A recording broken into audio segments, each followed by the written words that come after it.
Hello दोस्तों, मैं रजनीश बिंद एक बार फिर से आप सभी का स्वागत करता हूं बिंद एकेडमी में। दोस्तों हमारा मॉडर्न हिस्ट्री जो है लगभग कंप्लीट होने वाला है। हमने पढ़ लिया था मॉडर्न हिस्ट्री जो है, अभी आज पढ़ेंगे 1932 से 1947 तक, ठीक है। और इससे पहले का जितना भी इवेंट्स हमने देख लिए हैं, ठीक है।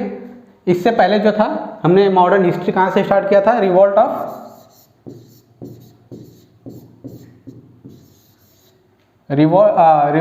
1857, ठीक है। ठीक, रिवॉल्ट ऑफ 1857 से स्टार्ट किया था और इस अभी तक हमने जो है 1932 16 अगस्त कम्युनल अवार्ड, ठीक है, कम्युनल अवार्ड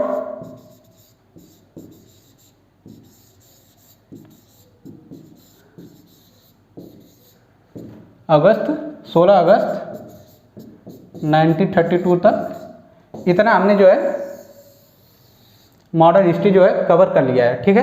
तो चलिए इसके बाद हम देखते हैं 1932 से फिर स्टार्ट करते हैं, ठीक है।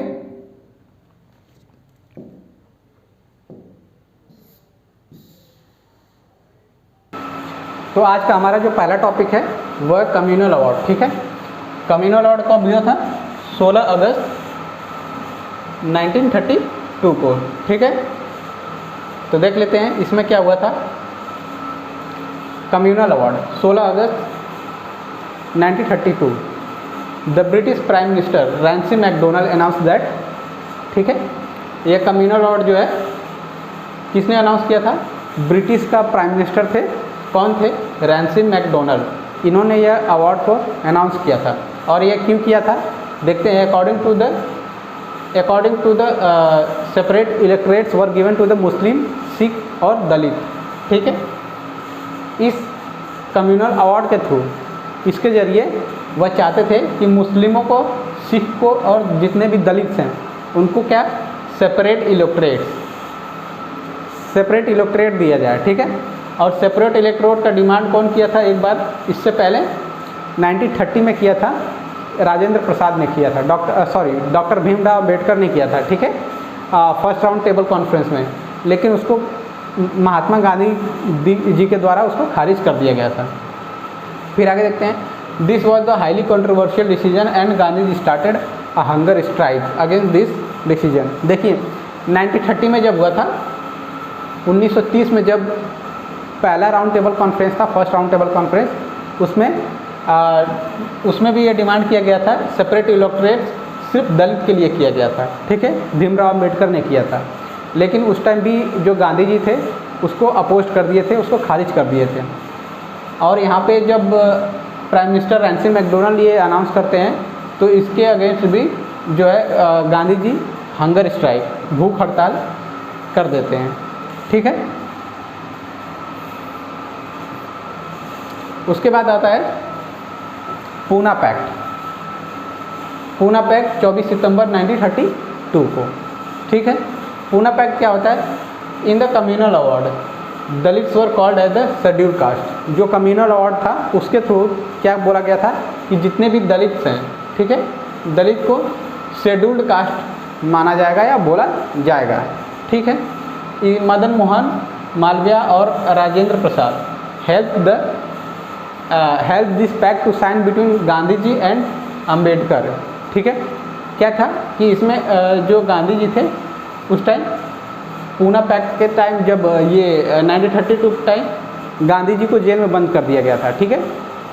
तो उस टाइम मदन मोहन मालवीय और राजेंद्र प्रसाद इन दोनों ने हेल्प किया था अम्बेडकर जी का, ताकि गांधी जी और अम्बेडकर के बीच में समझौता हो जाए, ठीक है। और ये कहाँ हुआ था? यरवाद जेल कहाँ पे है? पूना में है, ठीक है। फिर आगे देखते हैं थर्ड राउंड टेबल कॉन्फ्रेंस। अगला आता है हमारा थर्ड राउंड टेबल कॉन्फ्रेंस, ठीक है। फर्स्ट राउंड और सेकंड राउंड हमने देख लिया था, आइए है थर्ड राउंड। ये कब हुआ था? नवंबर 1932 में। इसमें देखते हैं no major political party participated in this conference.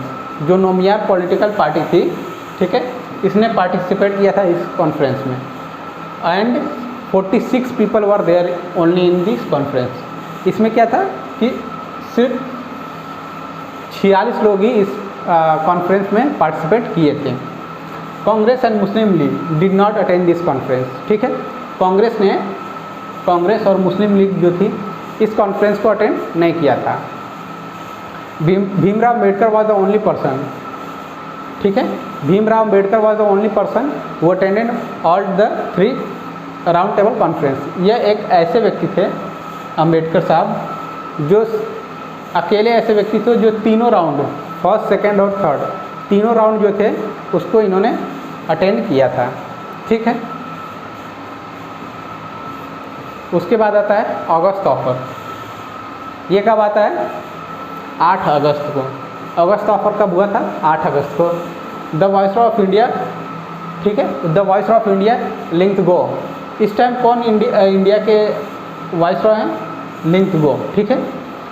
Gave an offer to the Indians in order to secure Indian cooperation in the ongoing second world war. इसमें जो वाइसरॉय इंडिया के थे इन्होंने इंडियंस को ऑफ़र किया था कि वर्ल्ड वॉर जाओ, ठीक है, वर्ल्ड वॉर भेजने के लिए ये मनाना चाहते थे और वहाँ पे इंडियंस को भेज के वर्ल्ड वॉर में पार्टिसिपेट करने के लिए बोलते थे, ठीक है।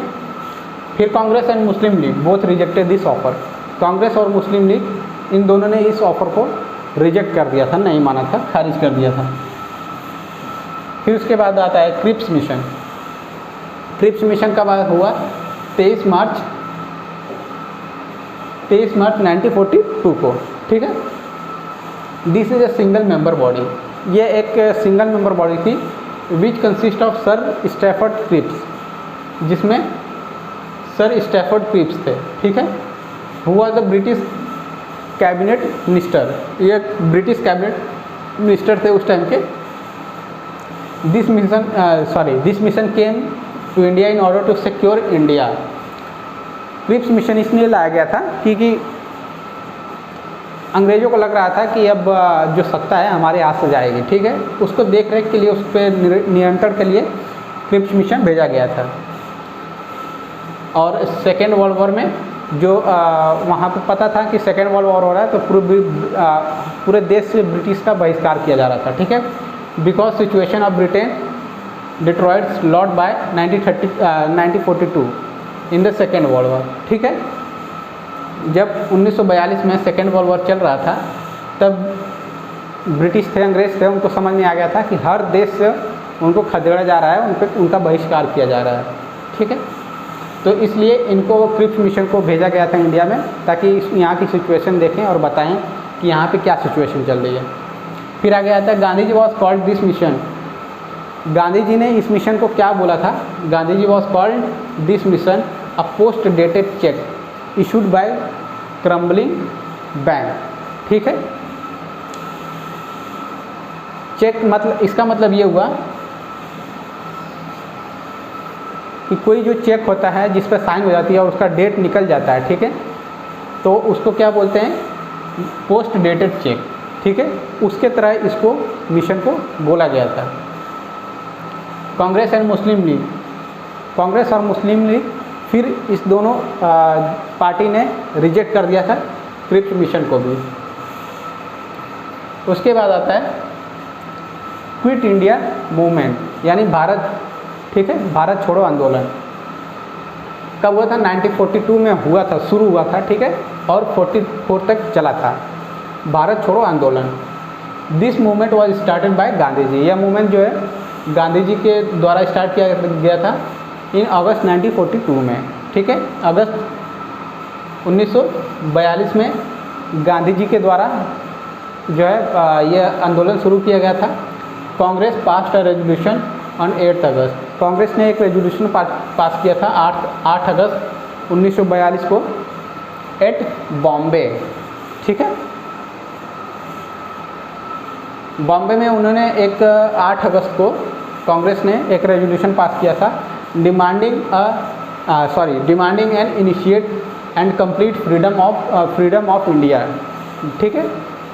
इसमें ये डिमांड किया गया था कि पूरी तरह से और कंप्लीट फ्रीडम, ठीक है, जल्दी से जल्दी और पूरी तरह से ब्रिटिशर से हमें आज़ादी लेनी है, ठीक है। A non violent movement was started the entire country. इसमें क्या हुआ था कि पूरे देश में एक नॉन वायलेंट मूवमेंट, ठीक है, वो स्टार्ट हो चुका था पूरे इंटायर कंट्री में, पूरे भारत में। Gandhi ji gives slogan do और डाई। गांधी जी ने इसी time quit India movement, Bharat Chhodo आंदोलन 1942 में ही इन्होंने एक स्लोगन दिया था, ठीक है। वो क्या था? डू और डाई, यानी करो या मरो। At some places the people declare their area free from British rule. For example Ballia, Satara और तमलुक एटसेट्रा। कुछ जगहों पे क्या था कि कहीं कहीं कुछ जगहों पे वहाँ के लोग अपने एरिया को डिक्लेयर कर दिए थे कि ये जो है ब्रिटिश से जो अंग्रेज हैं उनसे मुक्त हो चुका है, ठीक है। वहाँ पे अंग्रेज लोग छोड़ के हट चुके थे उस जगह को। देखिए ये ये है क्विट इंडिया मूवमेंट का एक छोटा सा फोटो है, ठीक है। सही से दिख नहीं रहा होगा। पूरे इंडिया में जो है, पूरे इंटायर कंट्री में ये मूवमेंट शुरू हो गया था। उसके बाद आता है कैबिनेट मिशन। कैबिनेट मिशन आता है 24 मार्च 1946 में, ठीक है। ये इंडिया आता है cabinet mission. The British government sent cabinet mission to the India to complete independence. Cripps mission को ब्रिटिश गवर्नमेंट भेजती है इंडिया, ताकि वह पूरे इंडिया को भारत मुक्त कर दे, ठीक है। At this time the prime minister of Britain was Clement Attlee. Clement Attlee आपको याद होगा, मैंने बताया था, इनके बारे में हमने पढ़ा था। इस टाइम कौन थे ब्रिटेन के प्राइम मिनिस्टर? क्लीमेंट एटली, ठीक है। क्लीमेंट एटली के बारे में मैंने आपको बोला था। इससे पहले एक इन्होंने कमीशन था, उसमें पार्टिसिपेट किया था, ठीक है, जिसमें 7 मेंबर थे केवल। तो कमेंट करके बताइए था कि वह कौन सा टॉपिक था जिसमें इनका नाम पहले बताया गया, पढ़ा था हमने, ठीक है। फिर मैंने उसमें ये भी बोला था कि वो आगे चल के ब्रिटेन के प्राइम मिनिस्टर बनेंगे। The viceroy of India was lord Wavell. उस टाइम इंडिया के वाइसरॉय कौन थे? लॉर्ड वेवल थे। The member of cabinet mission are. Cabinet mission में कौन कौन मेंबर्स थे? उसमें लॉर्ड पैट्रिक लॉरेंस थे, जो कि चेयरमैन थे, ठीक है। और एक थे सर स्टैफर्ड क्रिप्स, ठीक है, जिसको क्रिप्स मिशन इससे पहले हमने पढ़ा था, उसमें ये सिंगल बॉडी थे, ठीक है। उसके बाद थे एक एवी अलेक्जेंडर। ये लोग आए थे कैबिनेट मिशन के थ्रू इंडिया को आज़ादी देने के लिए। उसके बाद अनाउंसमेंट होता है, ठीक है। क्लीमेंट एटली जो हैं अनाउंसमेंट करते हैं, तो उन्हीं के उसके ऊपर है अनाउंसमेंट ऑफ एटली, ठीक है। कब अनाउंस किया था? 25 फरवरी 1947 को किया था। The prime minister of Britain Clement Attlee announce in the parliament of Britain.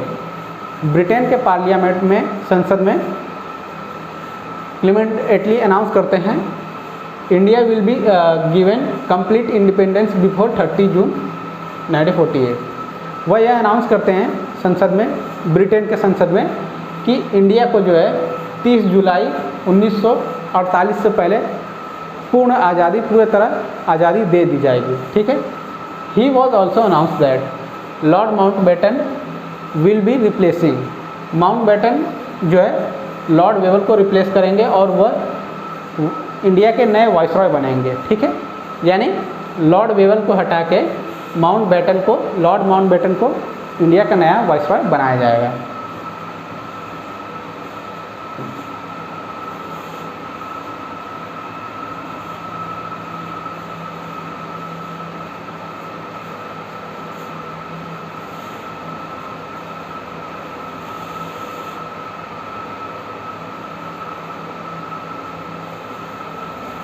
उसके बाद आता है माउंटबेटन प्लान। ये कब हुआ था? 3 जून 1947 को, ठीक है। The government of Britain announce that 3 June 1947 that India will B divided into 2 parts. इसमें गवर्नमेंट ने, ब्रिटिश गवर्नमेंट ये बोलती है, अनाउंस करती है कि 3 जून को 1947 को इंडिया को 2 हिस्सों में बांट दिया जाएगा, ठीक है। Both the parts will be given dominion status, यानी दोनों को एक डोमिनियन स्टेटस दिया जाएगा। The plan was to be implemented by Mountbatten, यह प्लान जो है माउंटबेटन के द्वारा इम्प्लीमेंट किया जाता है, लागू किया जाता है। According to this plan India was divided into 2 states, इस प्लान के जरिए इंडिया को 2 हिस्सों में बांटा जाना था। पहला हिस्सा था हिंदू स्टेट, ठीक है, 2 हिस्सों में बांटना था, हिंदू स्टेट और मुस्लिम स्टेट। पहला जो था हिंदू स्टेट हिंदुस्तान और मुस्लिम स्टेट पाकिस्तान, ठीक है। आगे देखते हैं, India was divided into 2 states, both the states were given dominion status on 15 अगस्त, ठीक है। डोमिनियन स्टेटस दोनों को 15 अगस्त को दिया जाना था। Later on Mountbatten plan received official approved by the British crown, यह प्लान तभी होता है जब ब्रिटिश क्राउन के द्वारा यह माउंटबेटन को मिलता है, ठीक है। तो बस दोस्तों आज की क्लास के लिए इतना ही, और उम्मीद करता हूँ कि आज की क्लास आपको पसंद आई हो, ठीक है। अभी 1947 के बाद, ठीक है, हमारा देश आज़ाद हो चुका था 15 अगस्त 1947 को, ठीक है। तो हमारा जो मॉडर्न इंडिया है यहीं पे ख़त्म होता है। तो दोस्तों अगर आपको ये वीडियो पसंद आई हो तो इस वीडियो को लाइक करिए, शेयर करिए और कमेंट करिए, और चैनल से अभी तक आप जुड़े नहीं हैं तो प्लीज़ बिंद एकेडमी को अभी सब्सक्राइब करिए और हमसे ऐसे ही जुड़े रहिए। धन्यवाद।